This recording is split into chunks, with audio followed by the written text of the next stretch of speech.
So there's this guy Jack Hibbs. This has been shown to me a million times. Right Wing Watch just did a thing. Their Twitter is back, by the way. Their YouTube is back, rather. And so this is a pastor. His name is Jack Hibbs. And I don't want to spoil it if you haven't seen it. Let's just watch this dude. It's gonna be low quality. This is on Twitter, so a little low quality for you, but that'll be okay. That'll be all right. Jesus Christ, this guy's so stupid. All right, ready? You're not. Many times today we're taught in public schools, oh, they're a bunch of white slave owners. Okay, they were white, and they did have slaves. Many of them inherited slaves. You know when you inherit human people, that's fine. I know I'm late, but just had a good conversation with my conservative grandpa about my transness. He listened and was generally supportive without making any bold statements. Hell yeah, Quinn! Fuck yeah. This guy, on the other hand, not making good anything. But be very, very careful. If you fired your slave, you sent them to death. So what happened? No. He said fired your slave, by the way.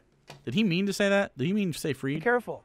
If you fired your slave, you sent... He said fired. They're not a fucking employee, bro. What do you mean? You stole that person. You have kidnapped that person. What are you talking about fucking firing? Like they have a fucking employment contract. Loser. Sent them to death. So what happened? Okay, no. Freeing slaves did not murder them. Did I have to say that? Freeing a slave did not cause them to die. That's actually true. Surprise. A lot of the people that we talk about that own slaves, that are like, you know, like right now he's caping for George Washington. So here's the deal. These people didn't live in the southern states. And if they did, some of them lived in Virginia. And if they did, you could still let them go, and then they could just go north, and it'd be fine if you didn't pursue recapturing them, because you are the owner, and that's what you got to do with human people. It would be up to your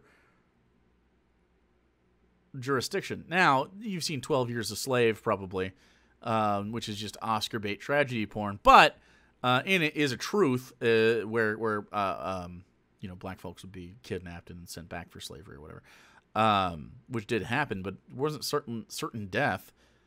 I mean, there's a reason the Underground Railroad was a thing. It's not like black people were just fucking hiding everywhere and no one could find any of them. And then the Emancipation Proclamation happened, and then black people just come out from the woodworks, like Anne Frank's family. Like no, they're not just hiding in cupboards and shit, dude. Like, what? This isn't a death sentence to free somebody, idiot. Listen, one case in point. No. George Washington. Don't fucking talk about George Washington. He had slaves. They were well taken care of. Well taken care of. Well taken care of slaves. There's definitely some slaves that George Washington had that had, like, a good life for a slave. I wonder if he's going to talk about what I'm about to talk about. We'll see. Very well taken care of. They were allowed to have families. Whoa, allowed to have allowed to have a family. Holy shit. George Washington literally stole their teeth. True! Allowed. Holy shit. They were not beaten. They weren't beaten. Okay, on this estate. They weren't beaten on this estate. And Washington's aide at all times. You could never see Washington without seeing Hercules? With him, William Billy Lee. Oh. I thought he was going to mistake Hercules. Hercules was his personal chef.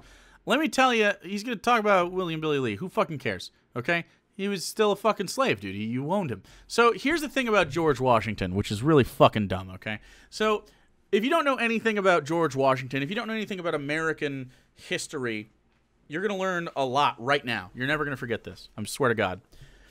You're going to be, if you never heard of Hercules, it was George Washington's personal cook.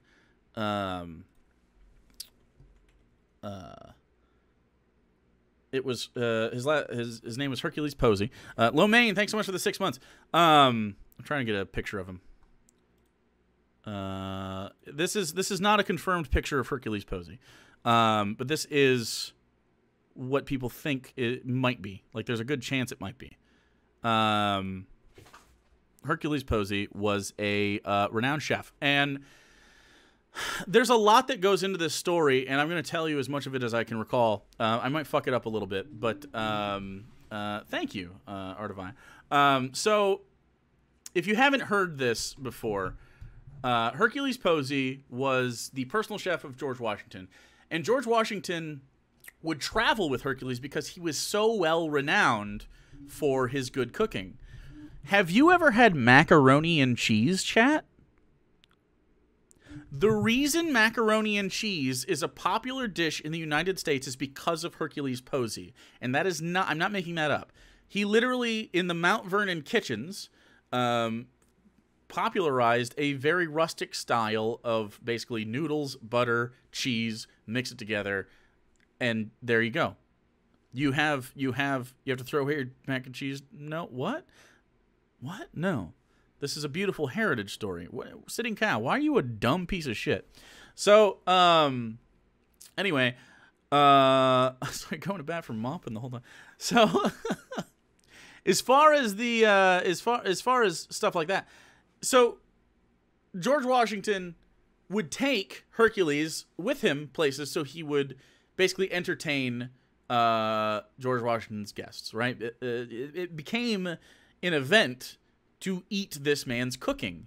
Now, this has broader implications that move back to literally the roots of chattel slavery in American history, going from Benin, West Africa, all the way over to Carolina.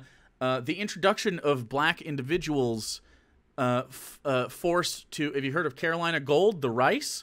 The only reason the rice in Carolina exists the way it does is because...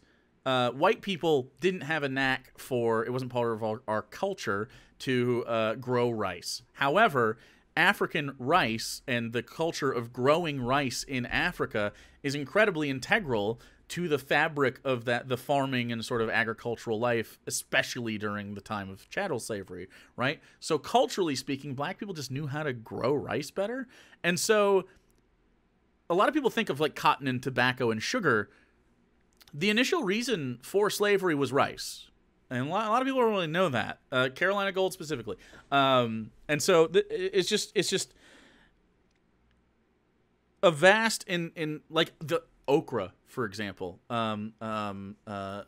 Different styles of cooking. All this stuff came over from Africa with slaves and sort of bled into what we consider American cooking.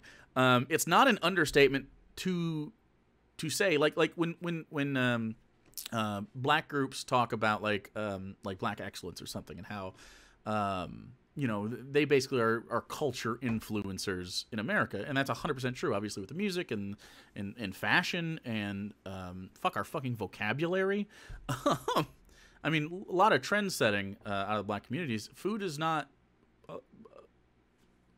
away from that. Food is actually, like, when you think of American, like mac and cheese, literally, it's one of those like ubiquitous American dishes, macaroni and cheese. He learned it in a French kitchen because George Washington, in exchange for a deal kind of with Hercules, was like, Hercules, you go and you learn French cooking, okay? Learn how to be the best. I want you to be my chef. And then what's going to happen is Hercules wanted his freedom. Obviously, he was a slave. He didn't want to be a slave. But George Washington owned a human person. So Hercules made a deal with him that he would come back to America and after learning this, come back to America and teach his own brother how to cook like him. And then when he got proficient enough, George Washington said, okay, you can leave. Now there's some discrepancies when it comes to his shit, but one of the fucked up things that George Washington did in regards to his captivity is obviously if you go to Mount Vernon, slavery was legal there. If you go out of Mount Vernon and go into, like, I don't know, the capital of the United States, somewhere in Pennsylvania, etc., wherever you're going, slavery was not legal in the northern parts of the country. But there was a stipulation for slave owners in America during the time. Oh yeah, High on the Hog goes over some of this. It's very, very good. It's a super, super good book and Netflix show. I don't know. I was trying to think of the word stream, but couldn't. Really fantastic. You should check it out. So what would happen is if you were a slave and you were owned by somebody, if you were on northern free slave territory for more than 6 months at a time, you were considered free, even if you were with your master owner. So what George Washington would do is he would take Hercules and whoever else was with him to wherever he was traveling for as long as they were, and if they went over that limit, he would just send them back to Mount Vernon for like a couple days and then have them come back to reset the schedule. This motherfucker was a bad person. Not a good person. And Americans owe Hercules Posey a debt of gratitude for bringing over some of the most just ubiquitous American cuisines that we experience. It was,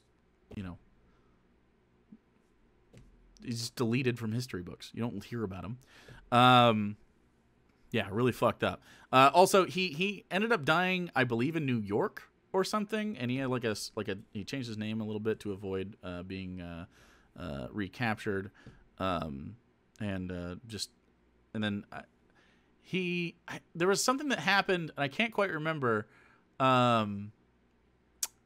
He left in the dead of night during a party or something that he was hosting, because he was the chef, and he just fucking left. He just bounced. And George Washington fucking hunted him until the day of his death. Literally would be like, okay, if I find him, I'm going to go there. And he would show up to places where people would report him. It's fucking dumb. Really fucking stupid. You don't think about that. You may have never even heard of William Billy Lee, but when William Billy Lee was here on this property, in fact, just behind the camera is the resting place of George Washington. I'm looking at it right now.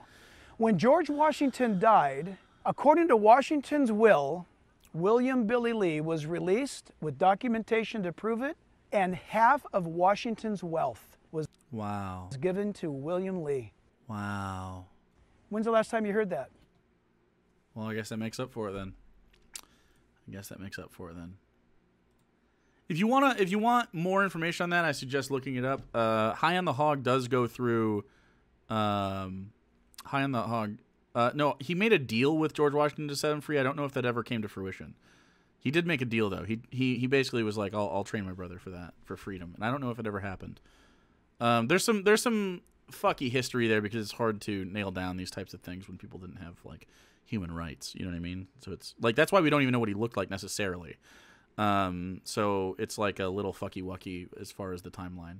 But it is believed, that specific, Washington wrote about this kind of shit. So we know from his perspective a lot of things, you know what I mean? And then Martha Washington also did some stuff.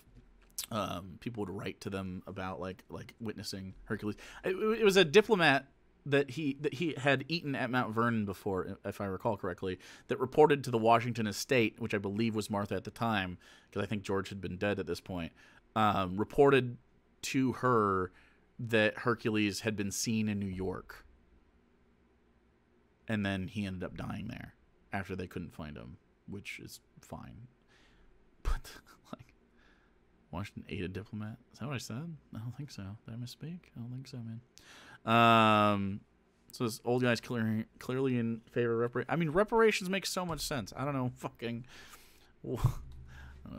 being against reparations is just a weird.